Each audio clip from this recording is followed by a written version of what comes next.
Jaya Radha Madhava Kunja Bihari.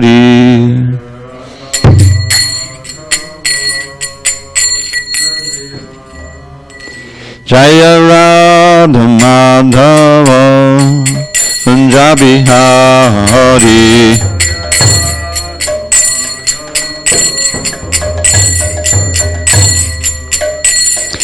Gopi Jana Vallabha Girivaradhari.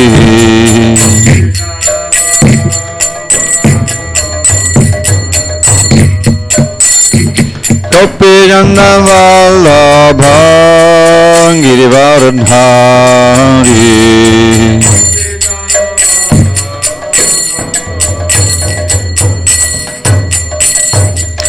Yashodanandana Brajajana Ranjana. Yashodanandana Brajajana Ranjana. Yamunatira Brahmachari. Yamunatira Brahmachari. Jaya Radha Madhava Kunja Bihari.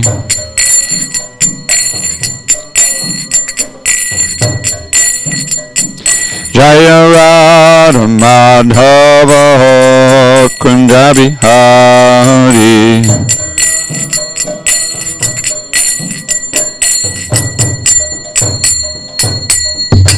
Jai Mitapad Paramahansa Parvajagacharya Ashtotar the Sri Srimad Divine Grace Srila A.C. Bhakti Vedanta Swami Prabhupada Ki Jai. ISKCON BBT Founder Acharya Srila Prabhupada Ki Jai. Jai Om Vishnupad Paramahansa Parvajagacharya Ashtotar the Sri Srimad His Divine Grace Srila Bhakti Siddhanta Saraswati Thakur Ki Jai. Ananta Koti Vaishnavinda Ki Jai. Namacharya Srila Haridas Thakur Ki Jai. Kantaraj Srimad Bhagavatam Ki Jai. Samaveda Bhaktivinoda Ki Jai.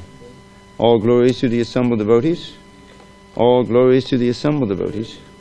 All glories to the assembled devotees. All glory to Sri Guru and Gauranga. Okay.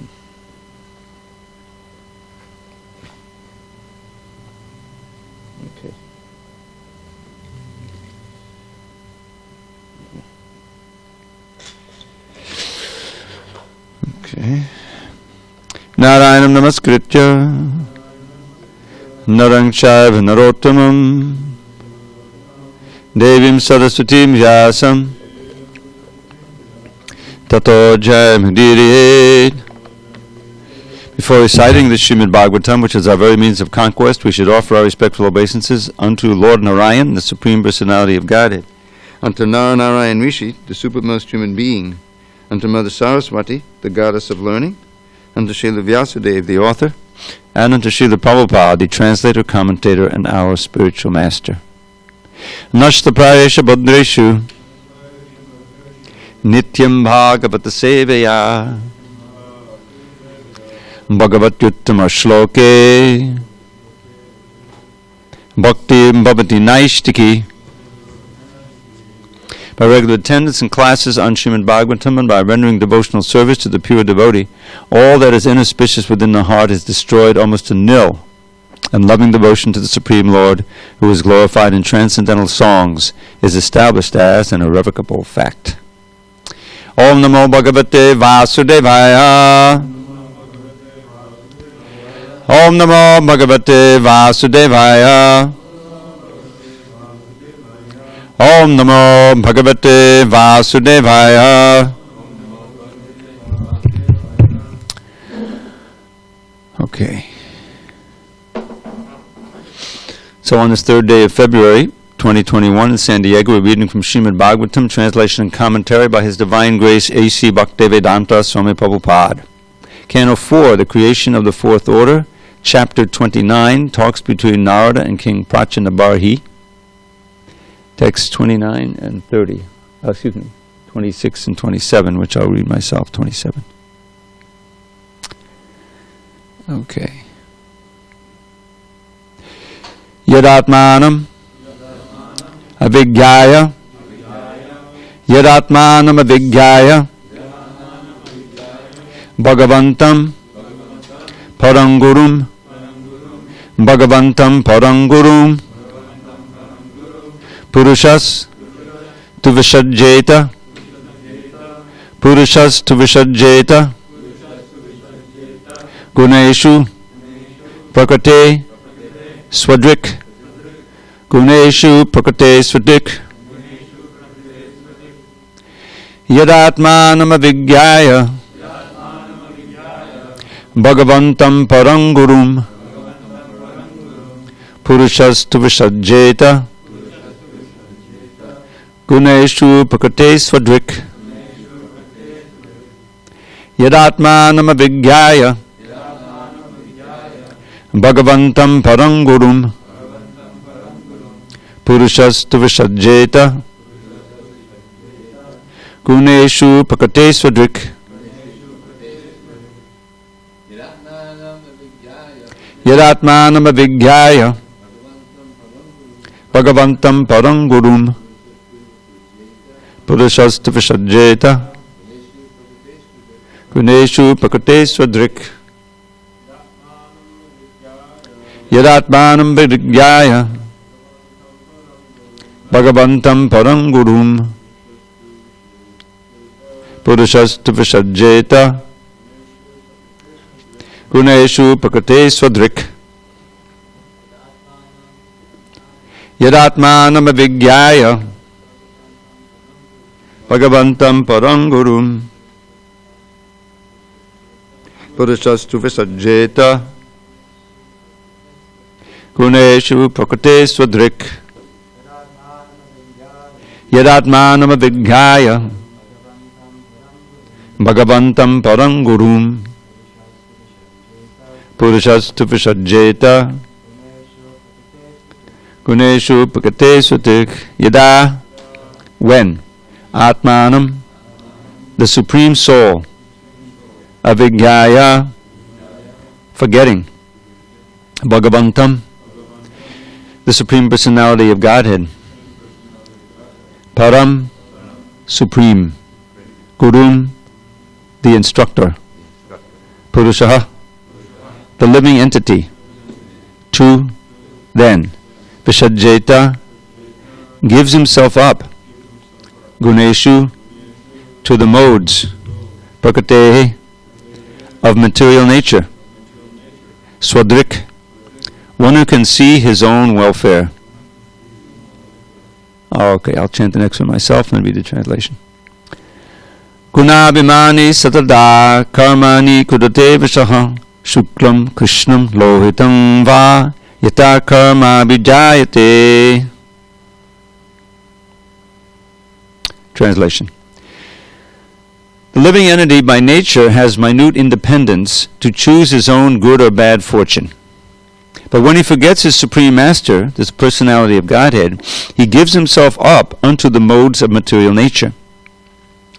By being influenced by the modes of material nature, he identifies himself with the body, and for the interest of the body, becomes attached to various activities. Sometimes he is under the influence of the mode of ignorance, sometimes the mode of passion, and sometimes the mode of goodness. The living entity thus gets different types of bodies under the modes of material nature. Purport. These different types of bodies are explained in the Bhagavad Gita 13:22. Purushak pakatisto hi bhunkte pakatijangunan karanam gunasangosya sadasadyoni janmasu. The living entity in material nature follows the ways of life, enjoying the three modes of nature. This is due to his association with that material nature. Thus he meets with good and evil among various species. Because of associating with the modes of nature, the living entity gets a variety of bodies from the 8,400,000 forms. It is clearly explained herein that the living entity has a little independence, indicated by the word swadrik, meaning one who can see his own welfare. The living entity's constitutional position is very minute, and he can be misled in his choice. he may choose to imitate the Supreme Personality of Godhead. A servant may desire to start his own business and imitate his master. And when he chooses to do so, he may leave the protection of his master. Sometimes he is a failure, and sometimes he is successful. Similarly, the living entity, part and parcel of Krishna, starts his own business to compete with the Lord. There are many competitors out to attain the Lord's position, but to become like the Lord is not at all possible. Thus, there is a great struggle for existence with the material world as different parties try to imitate the Lord.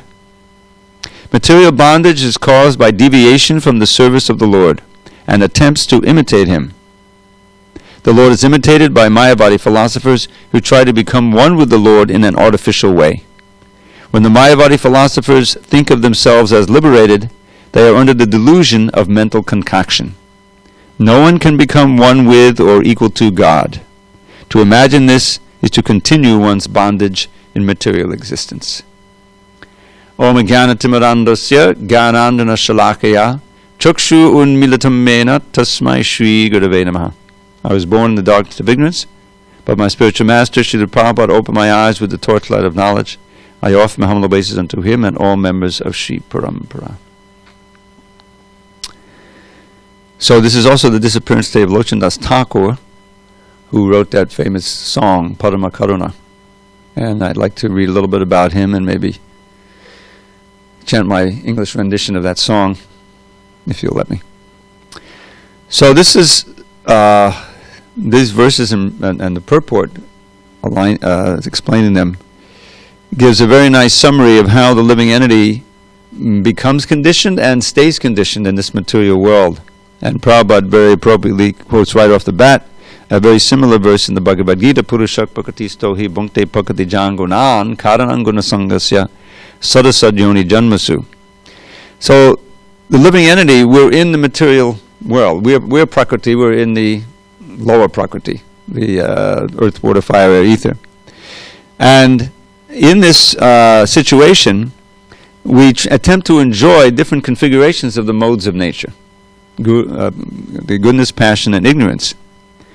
And that sangha, that guna sangha, is the cause of our destiny, of a sadasadyoni janmasu, taking birth in good and bad species of good and bad birth. Good meaning a little more facility for enjoyment, and bad meaning just a whole bunch of suffering. So the key here is that we're making our own destiny. We decided to compete with Krishna. Prabhupada has this wonderful analogy of starting our own business, right? Krishna has his own business in Goloka Vrindavan, right? And somehow or other, we become envious and we want to start our own similar business. But as Prabhupada makes it very clear, here and in 1,000 other places, we can never be equal to or greater than Krishna. In fact, we're very minute, and our attempts to imitate him are rather pathetic. The result is we become more covered by the modes of nature, and we suffer like anything in these different species of life. So each time we enter, like the human form, we have more independence because we have greater intelligence. It's a exceptional or special juncture of our sojourn within the material world. And only in the human form can we reflect on our situation and actually decide to strive to come out of this ignorance. The whole thing is a vast illusion and a dream. The dream is that we can somehow become happy and secure in this world, and it's never happened before, and it never will happen again. Even up to Lord Brahma, he has to eventually leave that wonderful body of his. Brahma bhuvana loka punaravartanojana. From Brahma loka down to Patala lokas. The Patala is all of the lower lokas together. They call Patala loka. All the places of return, meaning that you leave your body and you come back again. Now, Brahma, our Brahma, there's so many universes and many different Brahmas. So not all of them go back to Godhead. Not all of them go back to Godhead. That's why it said Brahma Uvana Loka, even up to Brahma Loka. You can also fall down. But because our Brahma Loka is chanted the Brahma Samhita, he's at the darshan of Krishna, he's the head of the Sampradaya, he's a pure devotee. So he's going to go back, and all of the pure devotees on Brahmaloka will go back with him when Brahmaloka is finally dissolved. That's mentioned in the Bhagavad Gita. But we're here struggling within, on the Earth planet, and this exactly describes our situation here. That we have our minute independence to choose our good or bad fortune. Fortune is our future or our destiny. But when we forget the Supreme Master, the Supreme Lord, when we give ourselves up unto the modes of material nature, in other words, we make a choice to forget Krishna. Because without forgetting Krishna, we really can't get into that whole idea of imitating him. We have to delude ourselves into being that we're separate masters. You notice how in the Bhagavatam, when the various, how shall I say, archetypal demons are described, like Hiranyakashipu and Kamsa, they always have this determination, this illusion that they're all powerful. Now they know they're not, but they make every effort to become so, like Hiranyakashipu.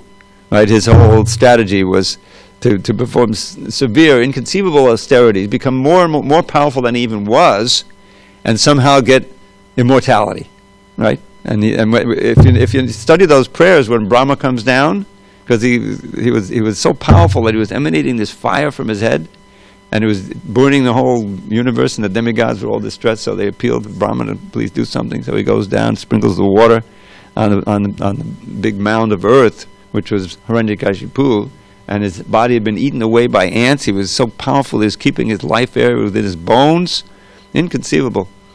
And so he addresses Brahma as his supreme. He wants to try to convince himself, now I've got God's mercy, and now I can get whatever I want. And what I want is eternal life, so no one can kill me.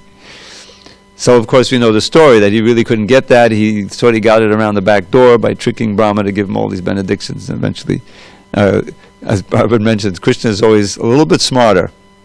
So he comes in the Shringadev and he meets all of the conditions of Brahma, but he still kills Hiranyakashipu.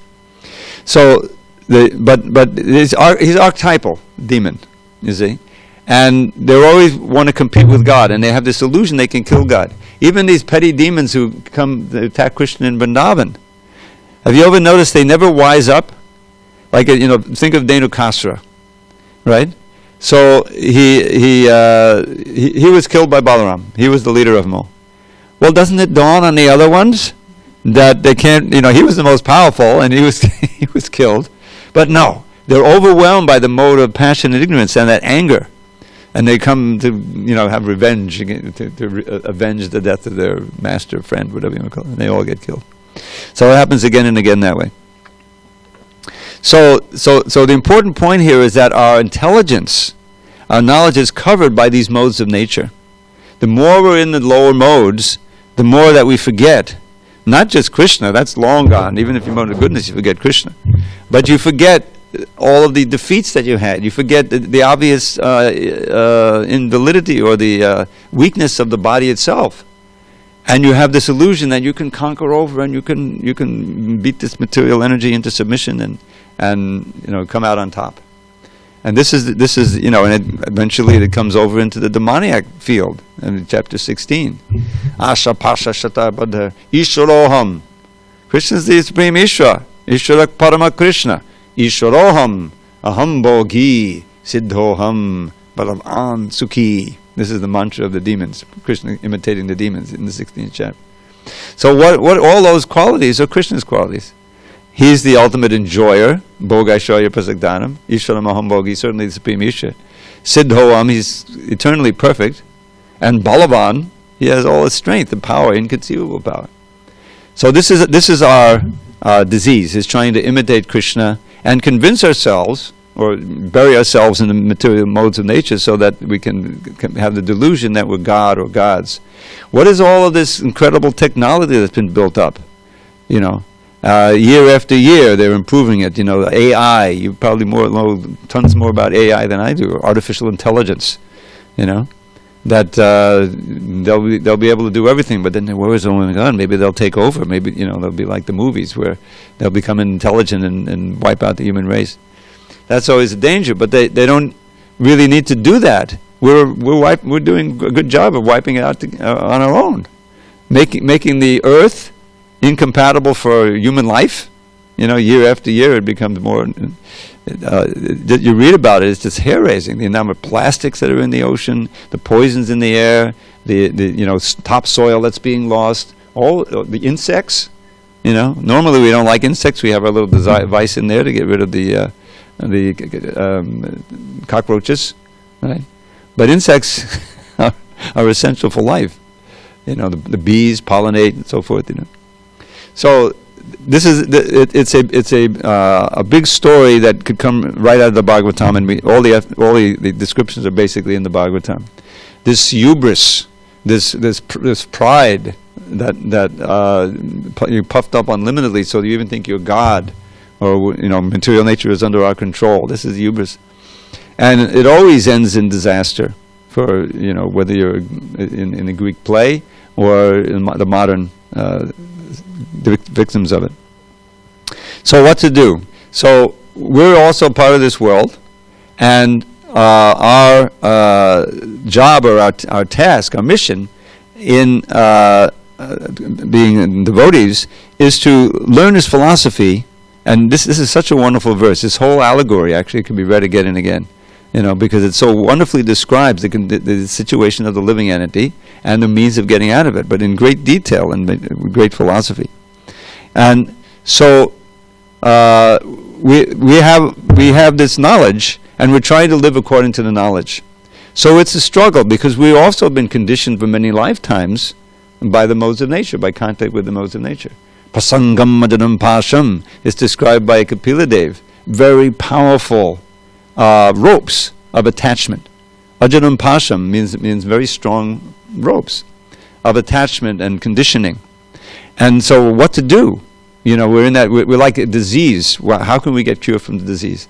So we've been given the means for that cure. And the most powerful antidote, or vaccine, whatever you want to call it, is the holy name, is the Sankirtan movement of Chaitanya Mahaprabhu. Is that so much conditioning, so much latent karma that we have and carrying along is destroyed just by beginning the chant, one name. But to really get out of the material world and be a success, we have to come all the way to the point of pure devotion and pure love for Krishna. Otherwise, we can fall back easily under the controls of material nature and prolong our stay in this material world. So therefore, we need a program, a lifestyle change. So Krishna consciousness is meant to be your whole lifestyle. So that more and more, what is it that Iha Yatsa Hare Dasi Karmana Vinasagada, that all of your activities and it gives a little summary of your active senses, your mind, your words, everything you have is Rishikena Rishikesha, is part of the program of serving the Lord of the senses with your senses. And you can become a Jivan Mukta. Means like even in this world you become liberated, even though you're in a material body. So that's one of the goals we've been given. And to get to that point means to really seriously practice the sadhana bhakti as we've been given it.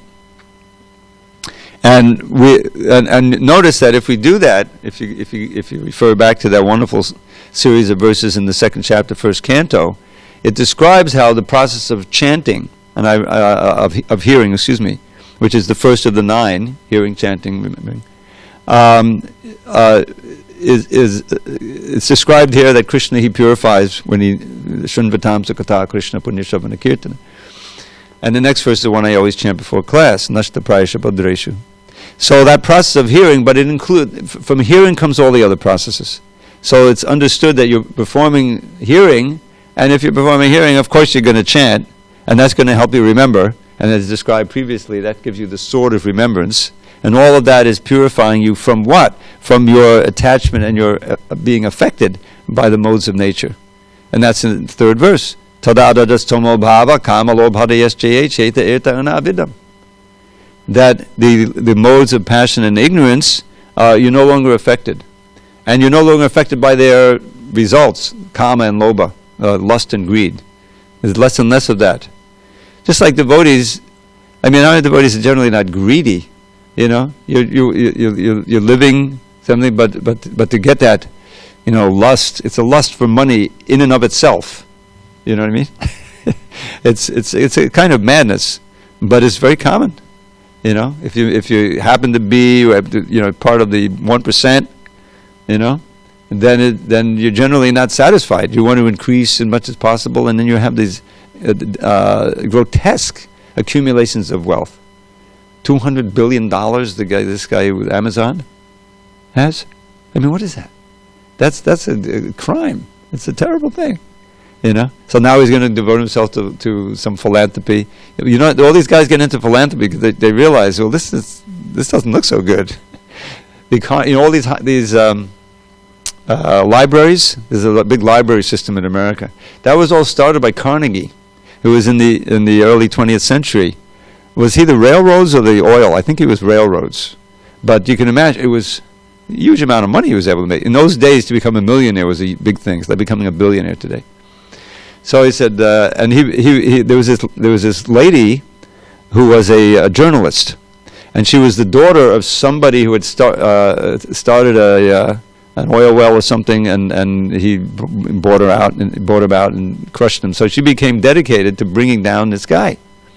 And so she would write these columns in the newspaper ridiculing him. And, you know, he walking down the street and people would look at him and they would insult him and everything. So I got to do something about this. So he started doing all this charity, you know, and try to mitigate all the greed and everything. So this is a disease of the soul, to be overcome with this lust and greed. And it's you know, and it completely covers your spiritual nature. You're not even interested. You're not even interested. And you see them as enemies, just like Kamsa, you know. He was an arch enemy, not just of Krishna, but all of the devotees as well. He was ready to persecute the devotees, his mother and father, you know. So, and, you know, if we contemplate, we understand the philosophy. We've been through so many thousands of births, and many of them have been human births. We may have also been in that situation, you know, demoniac, and then you lose your human form of life, and you go down and come up. So, understanding this is, well, I gotta get out. I need to get liberation. It's okay to want liberation, and I see that as a motive. You know, I don't want to come back here. I don't want to. You know, I mean, that's okay. Ultimately, if you practice properly and you start tasting the real nectar of Krishna consciousness, that becomes less and less of a motive, and ultimately, it's not a motive at all. Nadanam nadanam nasundarim, Lord Chaitanya said, Janmani Janmani. You know, but then you're already liberated. That means that just by your devotional service, liberation is standing at the door, waiting to serve you. That famous verse by Bhakti Thakur. But in the situation of Prachanabarhi, who is performing all these material sacrifices, he needs to be apprised, as Narada Muni is doing it, as only he can do, showing him those animals waiting to take revenge, you know, and describing, you know, this whole analogy of Puranjan, of every man, and how much suffering there is that come from just letting your senses get attracted to the sense object and trying to enjoy like that. I was thinking yesterday, when Vijay, I think you were giving class yesterday, and you were talking about more than one person who suffered because they got somebody took off with the money and then went back to Thailand, and you know, it happens all the time. So I was thinking of that verse, Yehi Sansparshita Bhoga Dukkha Yone Evite. I think I shared it in the, you know. And this is such a central verse. The enjoyment that comes from the contact of the senses with the object of the senses. And don't ever forget, that includes the mind. The mind itself alone can be a sense for enjoyment. You know, in other words, you're not experiencing, you're seeing something, or you're just thinking or remembering, and that itself can be a kind of enjoyment. So that's part of it. And that is the source of your misery. What could be more graphic than to have, you know, you have so many hopes and so many enjoyments, you love this person, you know, and they take off, they rob you. I was in the Latra, this happens sometimes even to devotees, that, you know, because you have people there who are householders and they try to be good devotees. So this was had a grown-up son, and I saw him. I would see him periodically. So I would visit there twice a year for 20 years. Now, last year I couldn't go, of course. And so I, you know, made friends with various devotees there. and said, "Oh, Prabhu, what's happening? You look a little sad." I said, "Yeah, I'm really depressed. What happened?" "My son took off. He stole $60,000 from me." Your son, your own son. Can you imagine? He must have given him access to his accounts, and boom, he took off. I mean, that happens all the time. You place your faith in something, you try to enjoy, in every different level. Whether it's, this gross sex and drugs, you try to enjoy, and then you find out, oh my God, I've done brain damage. Now I can't think properly. I can't, remember. Paranoid. The brain is such a delicate instrument. It's the thing that makes us special, human beings. That gives us a chance to investigate Tato Brahma Jigyasa and understand this philosophy, practice Krishna consciousness. And so no intoxication, no extreme activities that can damage the brain. So there's so many hazards in that. It's all based on that idea. I'm going to enjoy. And you hang out with people who are doing extreme enjoyment, and whether it's whatever it may be, and then you get involved in that. Association is the whole thing, and you find, oh, what have I done? I've lost this money. Gambling is another addiction. The whole material world is full of these things.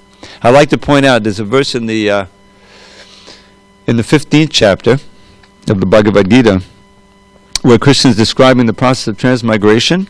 He starts out with Mamai Vangsa Jiva Loka, that living entity, every living entity is eternally my anksha, a minute portion of me, right?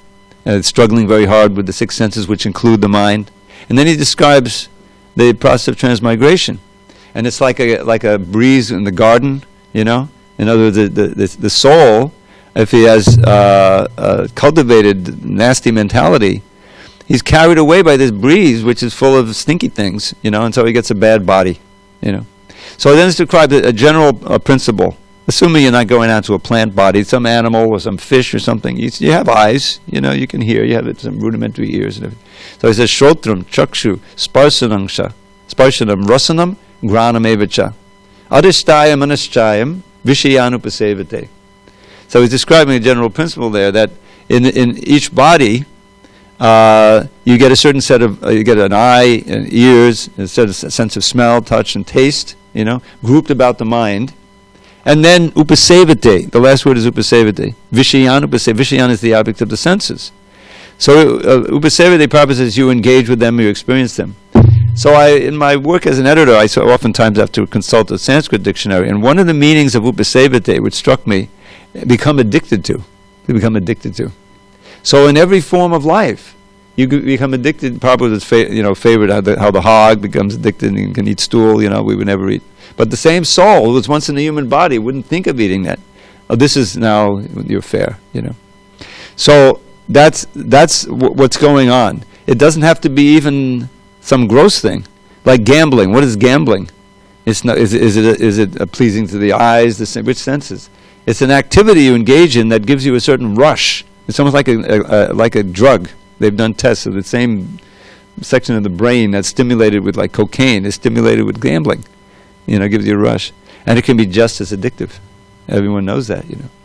So what the whole point, the summary is that unless we have the defense of this knowledge, we're going to be victimized by the material energy, especially this Kali Yuga and so forth.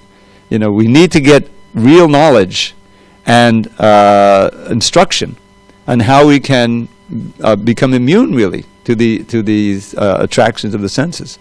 And the only way to do that, the basic principle, is to take that same attraction and turn it to Krishna. The same attraction. And the first and most prominent process of doing that is chanting the holy name. Because the holy name of Krishna is non-different from Krishna, and Krishna is all attractive. That's the meaning of his name. Therefore, as soon as we begin chanting seriously, and with the mind focused on the name as best we can, you become attracted to Krishna and everything related to Krishna, even unknowingly. You may not even know how or why that's happening.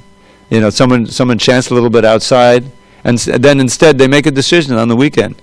What are they going to go? Are they going to go to old friends, go to the bar, or they say, no, I think I'm going to check out that Hare Krishna temple. And mostly it comes chanting and reading. Chanting and reading. when you chant, then and you read, you're more receptive to the message. Your mind, your heart is more receptive, and it really enters in. And so that, and of course, from the chanting, from the reading, you begin chanting. Wasn't there a situation in, I think you know this, in Russia, where there was a book distributed and a whole temple grew up in a city no devotees had visited because someone started chanting and became very, committed, and there were a whole bunch of devotees there. They thought, the devotees went and they thought, well, let's distribute books here, and they found, well, who are you to fill it with? We're just practicing ourselves, The power of the books and the power of the mantra. It can happen like that.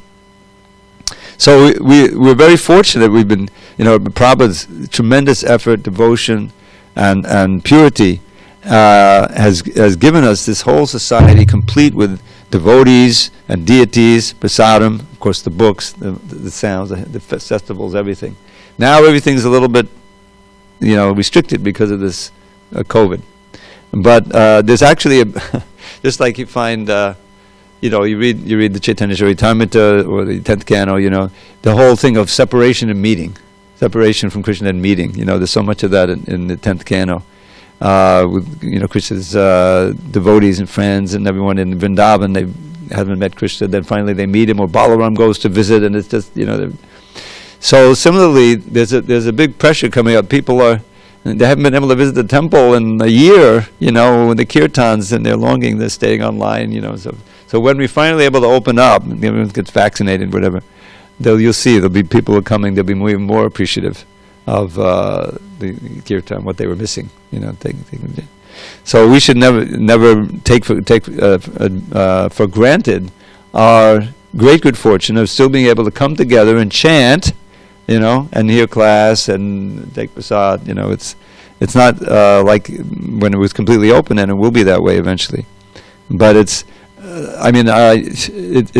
really painful just to contemplate. Sometimes I read stories. There's so much more depression and anxiety out there now, because if you think about it, this pandemic thing, this is death personified. It's right out there. You used to, people try to forget. It's a perfect analogy. They go out, they want to party anyway, and forget all about it. But then it comes smashing back. My God, that was a super spreader event. You guys had a birthday party, and not everyone was masked up, and so 6 people became sick. This happens all the time. What to speak of these big rallies and things, And so it's very frightening. It's like people don't know what to do because they don't have the shelter of the holy name and Krishna consciousness to keep you enlivened and more peaceful, be able to tolerate these situations. So we're seeing the truths of these shastra played out in our own lives, in so many ways, and so we can take so much instruction from this. Wonderful extended allegory by Narada Muni. Everything is there. This is every man. We can see ourselves in Puranjan. That's what we're supposed to do. Yes, that's who I was. Just trying to enjoy and getting. And then what happens? Death comes, and suddenly all your defenses, are destroyed, and you know not where. Everything is taken away. The whole thing, it becomes just a mirage. I thought I had it together. Mrityu sabharas chaham. And now I'm being dragged out of my body, and what about my children? What about my this? All gone. This is the material energy. So we don't want to be in that position. We want to hopefully see the Vishnu Dutas coming, back to Godhead. And not be attached to anything in this world. That's important. Not be, oh my God, no, what about this, what about that? No. I was thinking of how, the insurance industry, what are they really selling? Especially like life insurance, you don't collect anything. When you die, what happens? Those who I'm attached to, who I love, then they'll be benefit. They won't, they'll have some support. So it's really, they're selling for you, the one who gets the life insurance, peace of mind, right? Somehow less fear. Yes, this world is a dangerous place, but I've got insurance, If my house someone gets on fire, I'll be able to, pay off the mortgage and buy a new one or whatever, repair it. It's all a question of trying to mitigate the fear. But how can you mitigate? Ultimately, you yourself are ripped away, and it's nothing but fear. Suddenly, here's these animals all on the way. You read in the third canto, if you may recall, and Kapila Devi is describing going and dragged off to hell and what happens. All these guru animals are biting you. It's just one big terrified situation. So devotees can be free of that, by taking shelter of the lotus feet of Krishna. You get protected from that. And we've seen even our, own Shamali. She was completely at peace. She wasn't in anxiety at all. She had been so much Krishna consciousness. Guru Dev was there on the phone all the time, and she was a wonderful devotee. So that's more valuable than all of this. Somebody won $1 billion in the lottery. Nothing compared to the value of Krishna consciousness. Prema Dana. It's not called Prema Dana, means wealth, treasure. Prema Dana. That's what we should strive for. Okay, we have a little bit of time for Lochan Das Thakur. If there's any questions or comments, we can entertain them. I would advise you go to your devices or your books and then look through this verse and purport again. It's very complete, very wonderful description of our situation here and how we can get out. Okay. Hari Bol. Dandavat Pranams. Dandavat Pranam, Prabhu. Thank you for a nice class. We have a request from Mahatma Dravida Dasa. She requested that, she said, Hare Krishna, obeisances, Prabhus, prayers for Peter Barchman, who visited Mexico and now we don't hear from him for 4 days. Who is it? Peter Barchman. Who is it? Peter Barchman. The request is from Mahatma Dravida Dasa Rava. Yeah, Mahatma from Miami. Yeah, I know her. We know her. Both Vijay and I know her from Miami. She requested us to pray for Peter Barchman, who visited Mexico and now we don't hear from him for 4 days. Okay, we'll all pray. Let's all say Hare Krishna. Hare Krishna, Krishna Krishna, Hare Hare. Hare Rama, Rama Rama, Hare Hare. Hare Bol, Mahatma. Okay, we're going to leave it about Lochan Das Thakur. Hare Krishna, Prabhuji. Hare Krishna. Hare Bol. This is Vishwari. I have a question for you. Go ahead. You were just saying we shouldn't have any attachment in this world. But what if we have attachment to Krishna and to our services? Then what is our position? That's very good. When I say no attachment, I mean no material attachment. Yeah. Yeah. But if we have spiritual attachment and fully that's very good. The craziness. Yeah. If you remember, I said we have to turn the attachment from all of these material things to Krishna, and that includes not just Krishna himself, but everything related to Krishna. Service to Krishna, the devotees of Krishna, the temple, the garlands, all of the things related to Krishna and Krishna's service, that should be our attachment. And when we do that, we're like in the spiritual world. Isn't it that way in Goloka Vrindavan? Mother Yashoda is so attached to that milk, if it's for Krishna, that she ran to stop it from boiling over, but of course Krishna got angry and the whole story. So yeah, the things that are directly related to Krishna's service, we should become attached to and very protective of and use in his service. Listen, we're running out of time. I want to read a little bit about Lochan Das Thakur. Is that okay? Thank you so much. Okay, you're welcome. All right, so Sri Lochan Das Thakur was a disciple of Sri Narahari Sarakar Thakur, a dearest associate of Lord Chaitanya. Quote, this is from Lochan. My hope of hopes is to be near the lotus feet of Sri Narottam Das Thakur and serve him with my very life. The cherished desire of the fallen Lochan Das is to be allowed by Narahari's grace to sing the glories of Lord Gauranga. My Lord is Sri Narahari Thakur. I am his servant. Bowing before him, I beg for his service. This is my only aspiration. Lochan Das Thakur wrote Chaitanya Mangal, which tells many pastimes of Lord Chaitanya not revealed by Vrindavan Das Thakur in his Chaitanya Bhagavat or Krishna Das Kaviraj in his Chaitanya Charitamrita. He mentions an especially touching conversation Lord Chaitanya had with Vishnu Priya Devi the night before he took sannyas. Being a talented musician, Lochan Das told Mahaprabhu's pastimes in beautiful poetry filled with fire and rhythm. Common people could easily understand the divine character of Lord Chaitanya and awaken their religious feelings. As devotees regularly chant the Vedic epics Ramayana and Mahabharata, Gaudiya Vaishnavas still wander through Bengal reciting Chaitanya Mangal, and that's still going on to some degree. Lochan Das Thakur also wrote many songs praising Lord Chaitanya, Nityananda, and Gauridas Pandit. Lochan Das stresses that Raganuga Bhaktas must take shelter of Gadadhar, Vrindavaneshwari, that is Radharani, to attain Radha Govinda Prema Bhakti.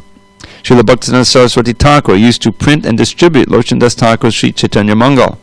Srila Prabhupada was very fond of his bhajans. While singing Parama Karana, Srila Prabhupada would plunge into the ocean of Gauranga Prema. Now, if you'll allow me just 2 or 3 minutes, when we're done here, I'm going to sing my little English version of that song. Prabhupada wrote an extensive commentary on this bhajan, Bhaja Bhaja by Chaitanya Nitai Sudhada Vishwas Kori. Lochan Das asked everyone, my dear brother, just worship Lord Chaitanya and Nityananda with firm faith and conviction. Don't think that this chanting and dancing will not lead to the desired goal. It will. It is the assurance of Lord Chaitanya that one will get all perfection by this process. Therefore, one must chant with firm faith and conviction. Jai Lochan Das Thakur ki jai. And now my little, if I have no objections, I'm going to sing this. All right, so we're a little late.